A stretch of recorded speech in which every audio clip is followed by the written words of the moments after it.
All right, all NBA Game 5s have been completed in round 1. Let's talk about them. So, first one, the Mavericks and Clippers. This series has been getting kind of crazy. So, the Mavericks took Game 5. They have a 3-2 series lead over the Clippers now with a 105-100 victory. And, you know, Luka Doncic can continue to do Luka Doncic things. 42 points for him, 42 assists, 8 rebounds, just shy of a triple-double.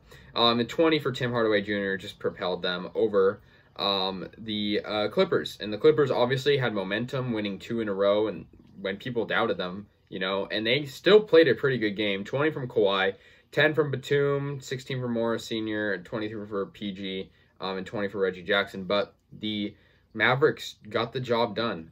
Seriously, like they played really well. I think this series could even go to 7 games. I think the Clippers need to regroup themselves. They're facing elimination next game. So we'll see. But yeah, final score 105 for the Mavericks, 100 for the Clippers. Next game is a series victory for the Brooklyn Nets. They win the series in Brooklyn. 4-1 final. I think most people predicted this. I myself did. I mean, Celtics are a pretty good team. Jason Tatum's talented. But the Brooklyn Nets are just so talented. I think they have the most talent in the NBA. I think that's pretty obvious.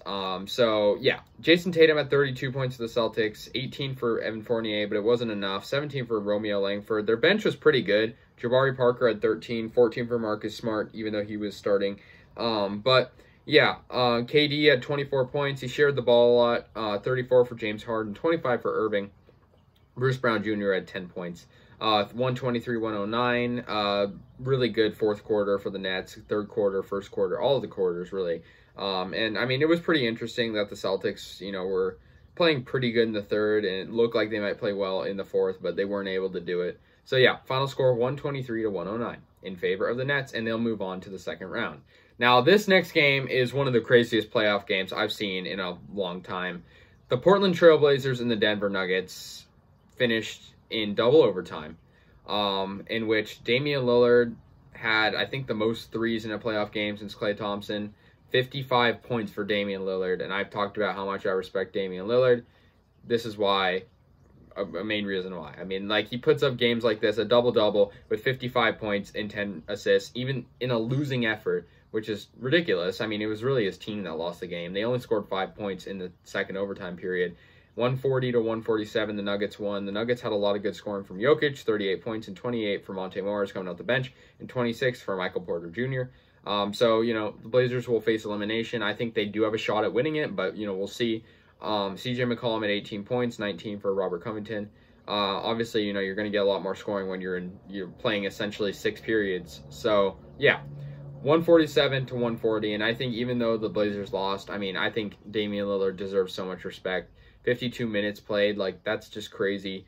55 points, that is unreal. I'm not a Blazers fan, but, I mean, I respect it from any guy that can do that, and being that he's from Oakland anyways, you know, it helps me to respect it. So that's awesome, but sadly, the Blazers lost. So next game is a series victory, kind of a boring series, honestly.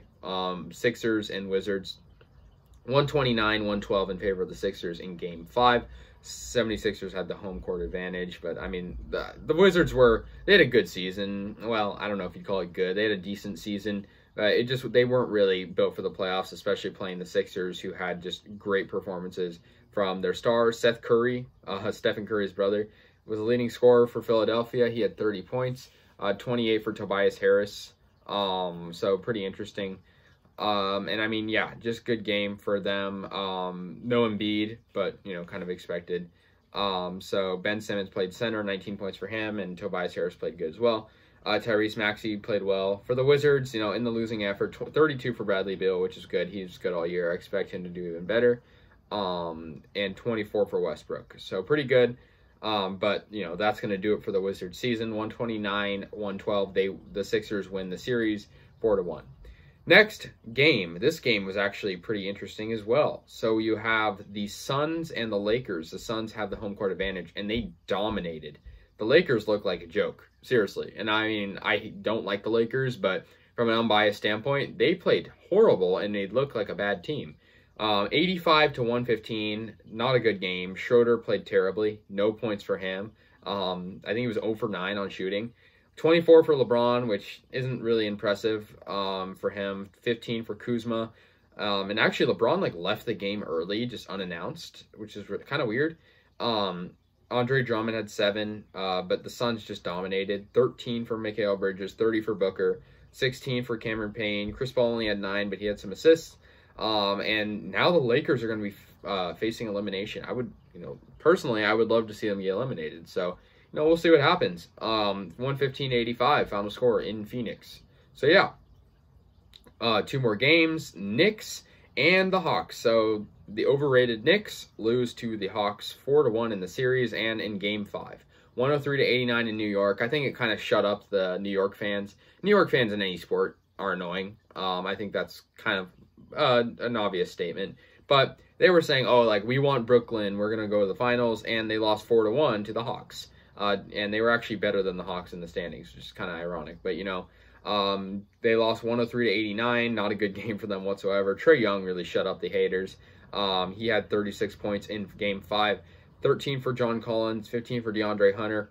Clint Capella, 14. And I'm honestly kind of rooting for the Hawks out of the East because I love their mentality that, like, you guys are going to talk trash about us. We're just going to go ahead and beat you. Playing better is more important than talking trash, quite simply. And Julius Randle didn't play like the guy we saw regular season. He's definitely a different player in the playoffs than he is in the regular season. 23 points, which isn't terrible. 13 rebounds, but, I mean, seriously, only 89 points for them? Not good. So the Knicks are out, and they will see the offseason now. So, yeah. Anyways, the Grizzlies and the Jazz. The Jazz take the series 4-1. I think this is also pretty predictable, even though the Grizzlies did take Game 1. 4-1 final for the series and 126-110 final for Game 5 for the Jazz. For the Jazz, really good game from Donovan Mitchell with 30 points. Jordan Clarkson, 6-man, 24 points for him, 23 for Gobert, and 17 apiece for Bogdanovic and O'Neal. So really good for them. It was definitely a fun game to watch. The Grizzlies had definitely an interesting season. Dylan Brooks and John Morant, respectively, had 27 points each in 40 minutes each, respectively. 18 points for Valanciunas, but it wasn't enough. You're playing the Jazz, who have one of the best offenses. Not going to beat them. So, anyways, that's going to do it for all Game 5s. Let me know your thoughts. Game 5s, and let me know your thoughts. I'll see you guys in the next one.